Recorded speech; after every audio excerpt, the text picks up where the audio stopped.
7:43 de la mañana. A esta hora quiero darle la bienvenida en el estudio en Quito a María Fernanda Noboa. Ella es experta en estudios estratégicos y de seguridad, académica e investigadora. Gracias por estar con nosotros. Buenos días. Buenos días, Liz. Un gusto estar aquí. El gusto es nuestro poder contar con su análisis esta mañana para poder discutir sobre lo que está pasando en el país en el tema de inseguridad, ¿no? La semana pasada se decía que a estos grupos que operan creando esta ola de terror para algunos, que nos lleva a tener este miedo incluso de salir de casa, pues se los debería calificar como grupos terroristas. Y eso de ahí ha abierto un debate si es que realmente las acciones que hoy vemos, estos sicariatos, estos actos de extorsión, estas amenazas que van acompañadas ya así de detonaciones con artefactos explosivos, puede o no encajar dentro de algo calificado como terrorismo. ¿Cuál es su criterio, María Fernanda, sobre eso? Sí, al respecto ha habido muchos debates. Yo creo que esto hay que tomar con mucha prudencia, toda vez que en el mundo académico y varios expertos han expuesto que hay más de 150 definiciones de lo que es terrorismo y por tanto eso implica que hay que tomar con mucho cuidado porque esto trae implicaciones de carácter de derecho internacional humanitario, de carácter de derechos humanos y también implica una especialización, implica un mayor potencial de los aparatos de fuerza, en este caso, nuevas capacidades para el ingreso a teatros operacionales nuevos con otras miradas, digamos. Creo que Fuerzas Armadas sí tienen la doctrina y están preparados para ello.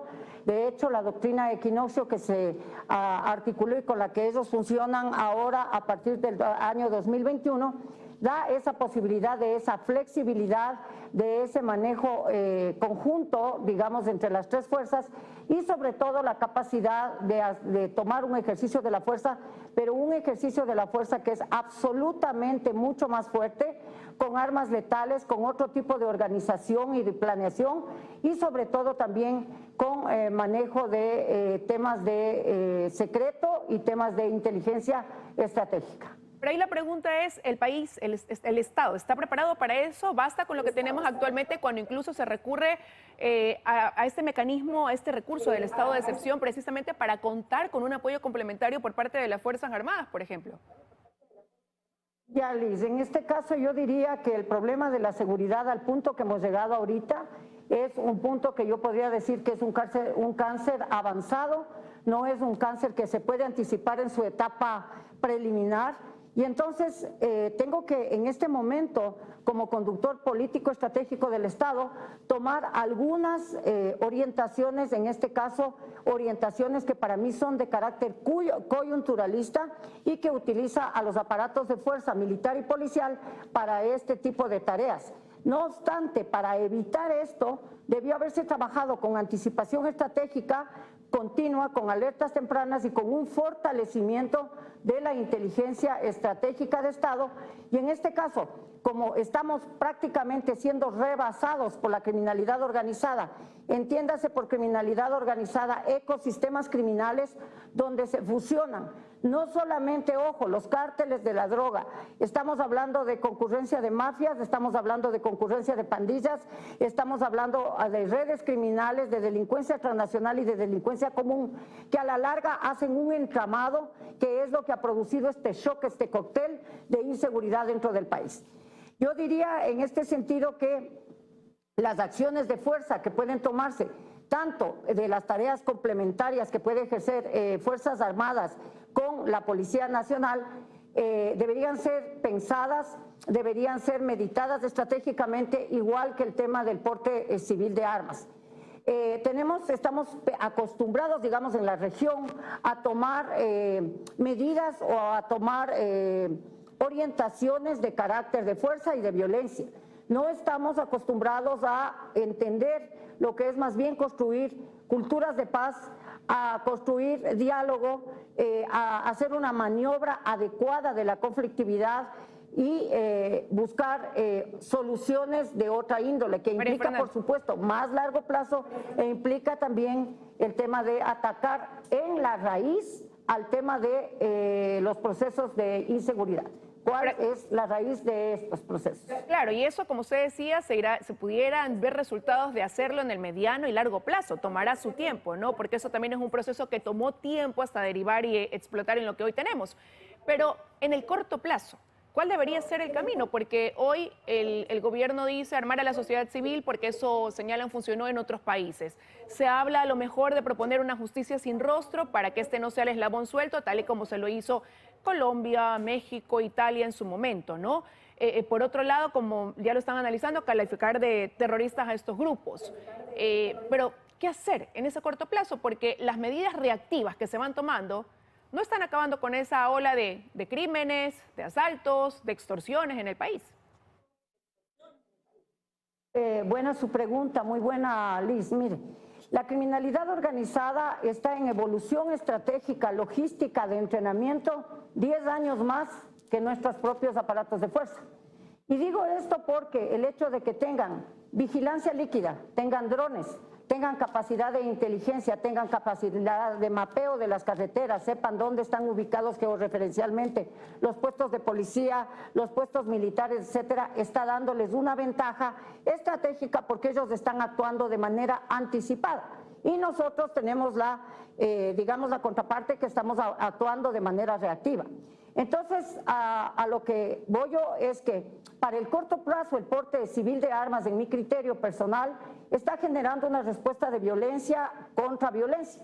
Una responsabilidad de uso de la fuerza y de la decisión de proteger del Estado se le está pasando al ciudadano y se le está pasando a la población civil. Pero hay que librarse de aquel mito que se dice que voy a igualar o que voy a hacer una mirada disuasiva a través del uso de las armas, el porte de armas civil, reglamentado en legislación y todo lo que usted quiera, Liz, pero en el momento de una acción violenta, el criminal nos lleva años luz en el manejo de armas, en el entrenamiento, en el porte psicológico de poder cometer un homicidio a sangre fría, cosa que creo que los civiles deberían, por más preparación que tengan en el uso del arma, esta actitud psicológica va a ser difícil de rebasar. Entonces, este mito de lograr la igualdad entre civiles y fuerzas criminales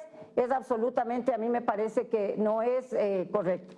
Además de todos los estudios que se han hecho en los países donde hay porte civil de armas, tampoco hay coincidencias que la variable a mayor armas, mayor descenso de la violencia.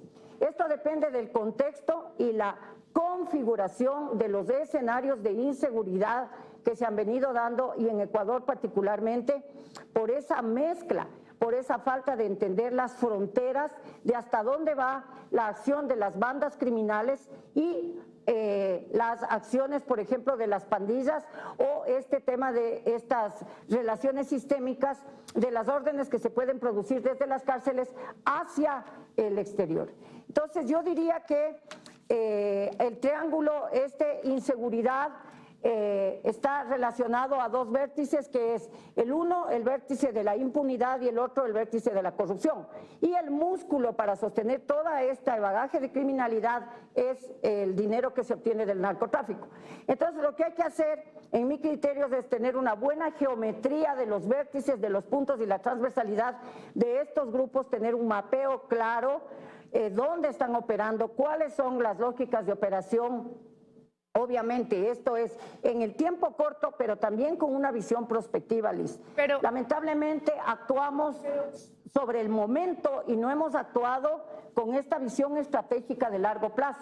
Y ahora estamos teniendo el efecto de esas decisiones, no digo del gobierno actual ni de los gobiernos anteriores, en forma general de un descuido que ha habido en la conducción del Estado de los temas de inseguridad. Pero actualmente, desde su punto de vista, ¿qué está fallando, no? Porque en base a lo que usted nos acaba de mencionar, María Fernanda, el gobierno puede decir y ha venido sosteniendo que tiene un plan estratégico de seguridad, hoy una Secretaría de Seguridad que no tiene a alguien a la cabeza desde que renunció el señor Ordóñez. Pero aparte de eso, dicen ellos, trabajan continuamente, se crean esta, perdón que le interrumpa, le iba a decir, se crean esta mesa interinstitucional, ¿no? Presidida en su momento por el presidente Lasso, respondiendo a la convocatoria del presidente de la Corte Nacional de Justicia. Ya van por su segunda reunión, Pero mientras eso se delinea, lo cierto es que, por ejemplo, se apresan delincuentes y en menos de 24 horas están libres. Entonces, ¿qué está fallando entre lo que se propone y lo que se hace? Eso es lo que estoy diciéndole, Liz. El tema es que tenemos un proceso de criminalización del Estado que muchos analistas no se atreven a decir con nombre y apellido, pero así se llama, criminalización galopante del Estado, donde tenemos zonas de soberanía criminal, como la zona 8, Santo Domingo de los Colorados empieza, tenemos el lado de Esmeraldas, zonas donde al parecer ya hay un control de los criminales y no de la fuerza pública y de la fuerza del Estado. ¿Qué hacer ante esto? El diálogo, por supuesto, es fundamental, que es lo que se ha intentado hacer, pero sobre todo que las personas que estén manejando la Secretaría de Seguridad, que debe tener un rol de coordinación, de conducción de políticas, de creación de políticas, etcétera, sumado a la inteligencia de Estado, que realmente en nuestro país ha sido muy débil, digamos, si se puede decir, calificar con alguna palabra. Esta institucionalidad es necesario reconstruir, pero cortando la impunidad y la corrupción de raíz. Mientras haya impunidad y corrupción de raíz, habrá déficit democrático, déficit de gobernabilidad y por tanto la criminalidad podría estar llegando a puntos donde se dispute el control no solamente del territorio, sino de la propia razón de ser del Estado de Derecho.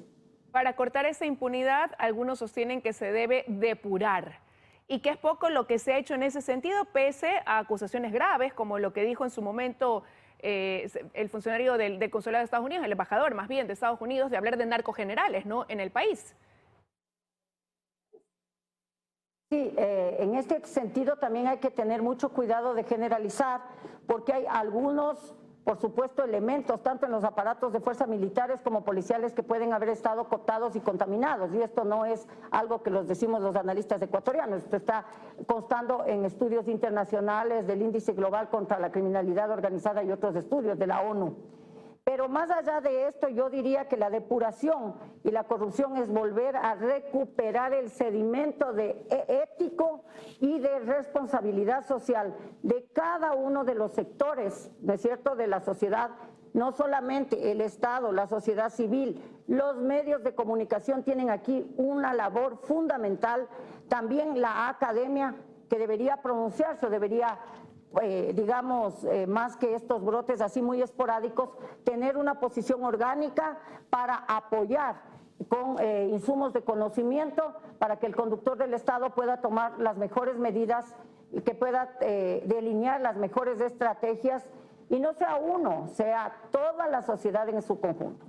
Una lucha que requiere el apoyo de todos. Quiero agradecerle que nos haya acompañado esta mañana con su análisis aquí en 24 horas. Que tenga un buen día. Encantada, Liz, muy amable. El gusto ha sido nuestro, son las 7:57 ya de la mañana prácticamente.